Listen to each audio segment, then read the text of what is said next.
Hello hello सर्वांना.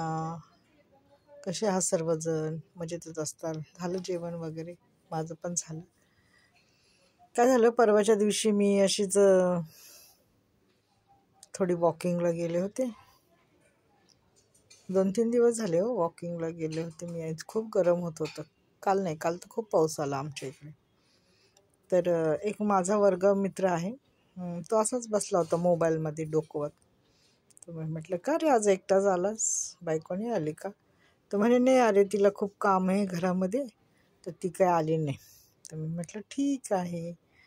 तर म्हटलं का रे, काय बोलत नाहीस तू जास्त? नाही तर नेहमी तो माझ्याशी खूप गप्पा मारतो, शाळेतल्या इकडच्या तिकडच्या, कॉलेजमधल्या. तर मी त्याला म्हटलं, काय रे आज लई शांत शांत दिसतोस?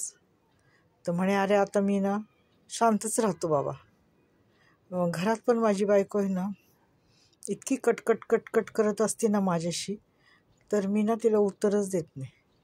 कारण का, जर मी माझी जरी काही चूक नसली ना, आणि जर तिने माझी चूक दाखवली, तर मी शांतपणे ऐकून घेतो. कारण का, कुठं कटकट करत बसते अरे.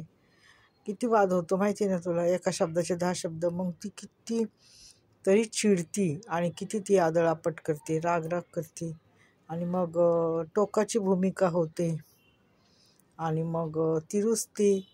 मग ती रुसल्यावर ती जेवण नाही बनवल्यावर मग आम्हाला हॉटेलमधून जेवण मागवावं लागतो. मग खर्च होतो, आणि मग सर्वच गोष्टी, घरातल्या पण गोष्टी सर्व बिघडून जातात. वातावरण बिघडतं, आणि ती काही स्वयंपाक करत नाही. त्यामुळं तिन्ही टायमाला मुलांना आणि मला बाहेरून जेवण मागवावं लागतं, आणि आमचे 1,000-2,000 रुपये खर्च होतात जेवणासाठी. तर असं आहे बघ. आणि घरात पण काम तसंच पडून राहतं, आणि घरातलं वातावरण पण बिघडतं, आणि मुलांवर पण परिणाम होतात.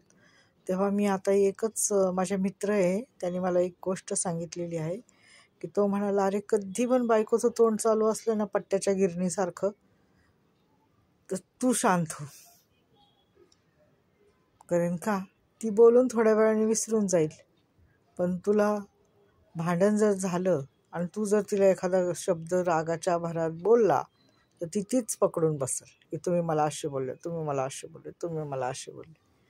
त्यामुळं मी काय करतो, असा रस्त्यावर येऊन बसतो, नाही तर वॉकिंगला जातो, नाही तर घरात जरी असलो ना, तर ती कितीही बडबड करू दे, कितीही बोलू दे, मी आपलं माझा, जसं काही कानात माझ्या काही ऐकायलाच येत नाही असं दाखवतो, आणि शांत बसतो. खूपच शांत बसतो, काहीच बोलत नाही. कारण का, त्यामुळे माझाच खूप फायदा होतो. कारण का, तिला काही द्यावं लागत नाही, साडी बिडी. म्हणजे मग तिचा हट्ट असतो, चला मला इकडे घेऊन चला. मग मी बोलेल, नाहीतर तिकडे घेऊन चला, मला ह्याच हॉटेलमध्ये जेवायला न्या, मला हेच ऑर्डर करा, मला हेच घ्यायचं, मला तेच घ्यायचं. एवढा खर्च करण्यापेक्षा, एवढे पैसे खर्च करण्यापेक्षा तोंडाला जर चिकटपट्टी लावली, तर माझाच फायदा आहे, हो की नाही? बरोबर आहे का नाही? मी म्हटलं, हो बाबा, खरंच बाबा, तू नवरा झालास, आणि तुला व्यवहार कळाला की कुठं गप्प बसायचं आणि कुठं बोलायचं, है ना? तर म्हटलं, असं आहे बघ, बायकोकडनं मी आता खूपच शांत बसतो. काही तिच्या नादीच लागत नाही. काय तुला गिरणीच्या पट्ट्यासारखं चालू राहायचे, राहा राहा राहा, तुझं तोंड दुखल आणि तूच शांत बसशील.